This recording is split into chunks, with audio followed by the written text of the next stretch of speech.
This is SCRiPT Stage. You're welcome to my masterclass. Thank you so much. All right, we are going to start. Once again, I want to say a very big welcome to all of you in the house. And for those who will join in, you are welcome. So I'm going to share my screen with. Okay, share. Alrighty. Hope you can see my screen. Wonderful. Yep. Okay, you can see it. That is amazing. Yes. SCRiPT Stage. Welcome. This is our first. I use the word our because I'm not alone. Yes, here. All right. I'm not alone here in this activity. Yep. Have a team working with me, to realize this. Oops. Let me go back. So this is our first, and I'm super excited. Honestly, I am, doing this and to share with you. Now, before we start, I'd like to take us to a statement made by Shakespeare. If you're into poetry and all that, you should have come across it when he talked about the world being a stage and we all come into it at a particular time and we all have a role to play. So we have an entry point and we have an exit point, and at a particular time we play so many roles. I guess we've come across that. So this is more or less what SCRiPT Stage is all about. How, I want to discover myself. I want to learn how to write and what have you.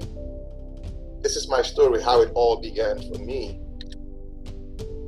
From depression to expression. 2017 was one year I won't forget in a hurry. Why? You want to know? Yes, I'll tell you. At work, I love my work. I love what I do. To start with, I'm a HR generalist, as an HR practitioner, HR professional, HR consultant. So I've been in this HR business for 12 years plus. So I love what I do, as in my work gives me so much joy. So 2017, I had a rude shock at work.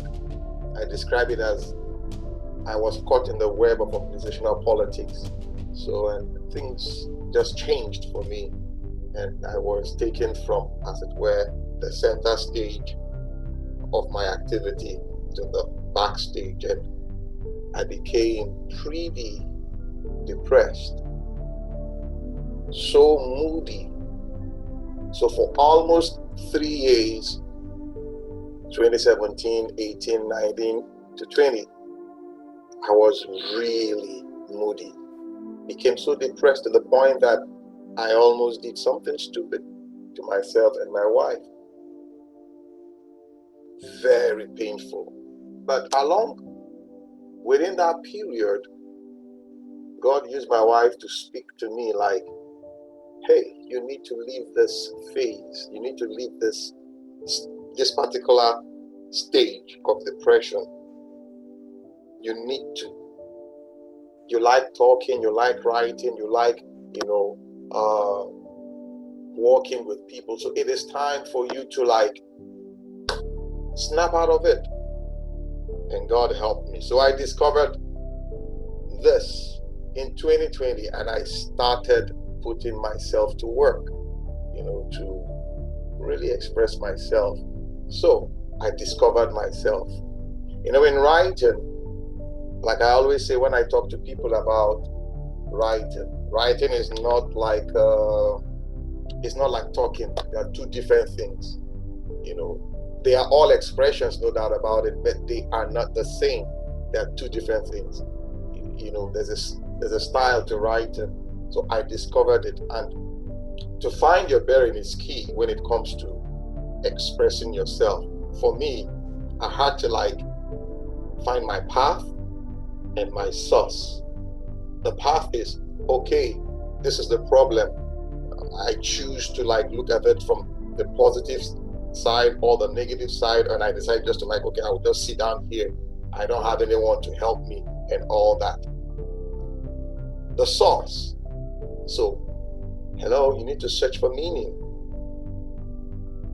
You need to search for meaning. So that was how it all began for me. So I had to search for meaning. I had to search for meaning. Like, okay, this has happened. What do I do with it? What do I make out of it? Then I discovered what I call the heart principle. You know, writing is an art of expression, and it begins from the heart. Yes, your heart. So I came to look at the human anatomy, you know, the way we are structured, bodily speaking now, and I discovered something. This heart that we're talking about contains certain aspects of our human anatomy that speaks volume, and many a times we don't recognize this. You know, I saw art, that's A-R-T, in heart. My ears, how do I use them this period? I'm talking about the physical ears, as in your ear, and the internal ear, as in, then how do you hear?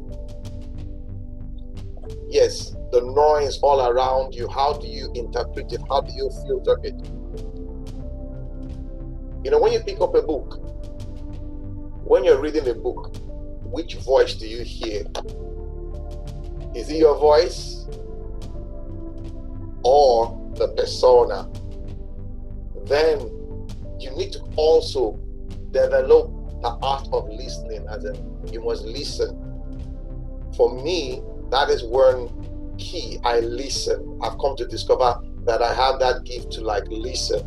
And when I hear, I listen, then I begin to put down, you know, imagination, the way I see. This is very powerful in writing. For me, that how I sit down and I sometimes close my eyes. Not sometimes, all the time, when I want to like, you know, get that thing onto paper. I try to imagine. I try to like, you know, imagination takes you to a place. It's all about imagery, you know, you're forming an image, but it takes you to a place where you begin to see some possibilities in, okay, I want to put down this thing. How do I go about it? Okay, what do I use? So you begin to imagine like a child, imagining as in, I can fly. A child imagining that I can do this, I can do that, I can fly. Yes, I can fly through your imagination. So for me, that was where it all began, as in my imagination. And then the consciousness of writing. You know, in school, as in when we go to school, formal school, we sit in a class and all that. We all have different style of learning. Yes, different style of learning. Some of us learn when we hear, auditory learners. Some of us learn when we see. We're going to go through all that. So, but I've come to discover that for you to write, you must know how you learn. So it's better you write from the standpoint of your learning, how you learn. How do I learn? You know, this is how I learn. This is how I learn. So we have visual learners. They learn by what they see, as in they try to visualize it. Okay, you're talking about somebody's trying to describe something to you. You know, okay, it's a table. Okay, Okay, what's a table? A flat surface that has 4 legs or 1 leg, as the case may be. So one begin to process all that. So you're writing from your standpoint of learning. We have auditory learners. Those of us who, no matter how much you describe anything to us, if we don't hear, it's very difficult, And before I go further, as in about the learning, one step backwards, let me point out something about imagination. For those of us who follow Charlie Chaplin, if you know him, they call him the tramp. His expression doesn't come with voice, but with image. He uses the power of imagination. He does things that he's not speaking, but he's sending a message through that principle of imagination. Is helping you to imagine, okay, what is he really talking? What is he doing? So you're imagining what he's doing, and somehow you're beginning to piece things together. Yep. So auditory learners, we have those who learn by, you must say something. You must say something, Then we have kinesthetic learners. Those who, like my second son, I always, each time I talk about kinesthetic learners, I refer to him. He rarely stays still. He's always all around the place, moving, touching and all that. And sometimes you just feel like he's not learning, he's not listening to you. But when you ask questions, he gives them back to you. And it's like, wow, he answers accurately. So actually he was learning. So it is another style of writing, as in you can write from that standpoint. Then social and interpersonal learners, you like learning in groups. You're in a group. For you to appreciate what learning is all about, it must be in a group. Now, this style of learning that we leverage onto write does not mean I have one particular. Some of us can have multiple ways of learning. So I just want to mention that. Then you have solitary and intrapersonal, where you like solitude, you like quietness. You learn better in such atmosphere. So in that atmosphere, you are getting your inspiration, to write. Yes, I call it the creative juice, where there's this thing about writing. When it hits you, it's like you just need to get it out. You just need to get it out, And in getting it out, sometimes you experience some shortcomings here and there, and you feel, some of us are like, oh, that is should I say failure and all that? No, I say it is part of the dance. That the creative juice is between the squeeze and the release. Yes, when you feel that pressure, it is like you are being squeezed, something is being released from you. So even if something goes wrong, in quote, it becomes part of the creative juice. So you must learn that, how to earn, as in take from that. Right. I've had these questions. People ask me severally, how do I write? And I just tell you, you know what? Just keep writing. My first book, A Cocktail of Words, I did most of the work when I was traveling, because my kind of work, I travel a lot, So when I'm at the airport, my phone is with me. My wife taught me that anyway. I have this note on my phone, so I just put things down. First of all, I don't consider the grammar. I'm just putting down my thoughts. I just put them down. Sometimes I record my voice as in record it. So I don't wait. Do you know why?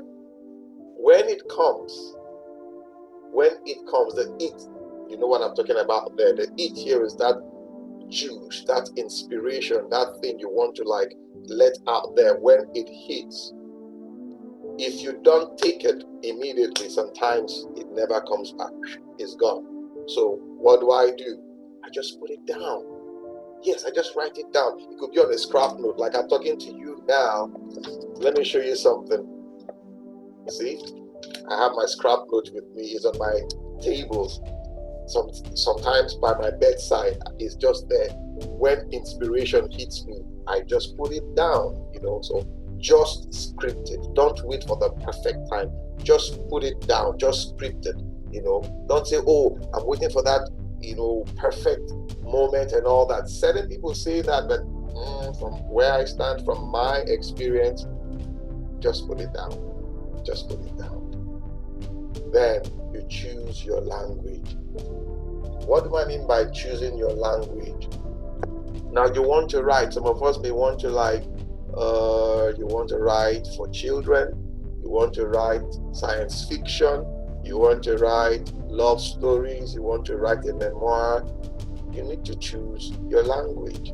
And from my standpoint and experience, what I've come to discover is we have flexible language, or a language that is flexible, organized and creative. Choose your language. You can have this tree put together when you're writing, So I want to talk to a particular group, age group I'm talking about now. Okay, what do I do? How do I get this message across to them? You begin to process it. Okay, what is the appropriate language so that I don't get them off tangent? You need to choose your language. Imagine you want to write to a black community, or you want to write to a Nigerian community in, say, Europe, somewhere in Europe, and you decide to infuse certain elements of pidgin English. The likelihood for your message to get to them will just shoot up there. Or you want to write to non-Nigerian crowd or non-black crowd, then you need to understand the kind of language. All right? Then you must know your audience. Who am I writing for? Who am I sent to? Now, there's one thing. Sometimes you want to feel like, you will choose your audience. You discover your audience in course of writing. You discover your audience. Yes, you discover your audience. You just know, who am I writing for? Who is this material for? You must discover your audience, because that will be a driving force. It will push you, it will put you in that frame of discipline, because you now know your audience. You have discovered your audience. So there's a message you want to get out there, so you are not lost, so to say. Like I told you, it's not going to be a long one. So thank you for listening. I just want to share this slide with you. These are my expressions so far. I have, by God's grace, more coming. That's my podcast. My first book was A Cocktail of Words. The sequel, The Color of Words, and my HRO notebook. As we speak, I have the fourth one coming, which I will let out very soon. Yes. So we can dig further by contacting moi. I'll stop sharing for now, and I'll take some few questions if there's any questions. Like I said earlier, before we started the class, it's not going to be a long one. This just to share with you my experience, and it's been working for me.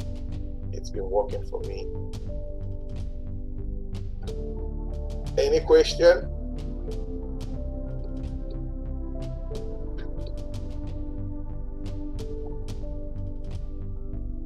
And just to let you know, beyond the masterclass, thank you.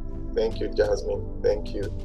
Beyond the masterclass, we can work with you as in one-on-one, on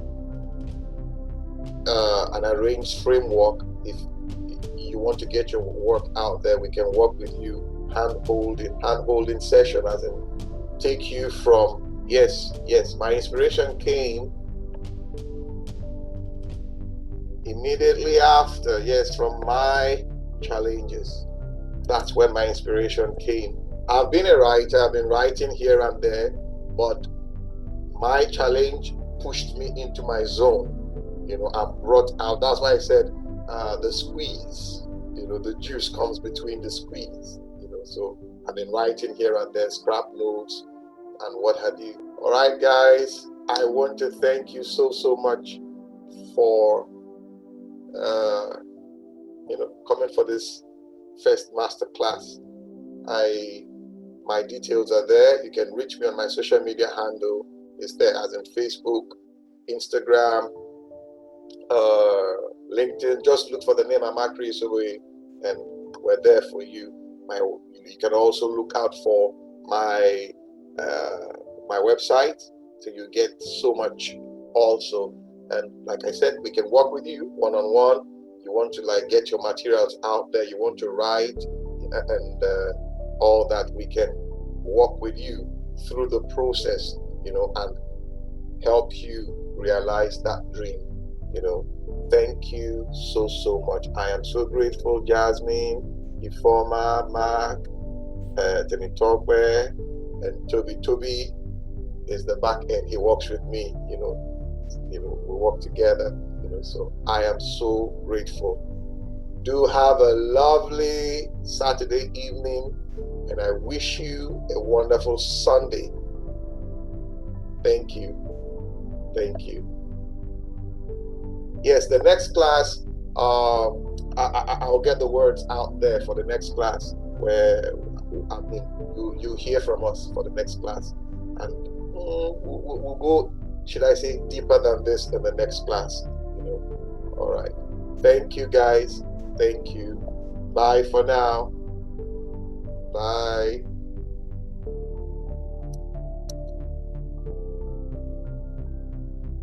The recording will be available. Yes, the recording will be available. Yeah, it will be available. Thank you. Bye.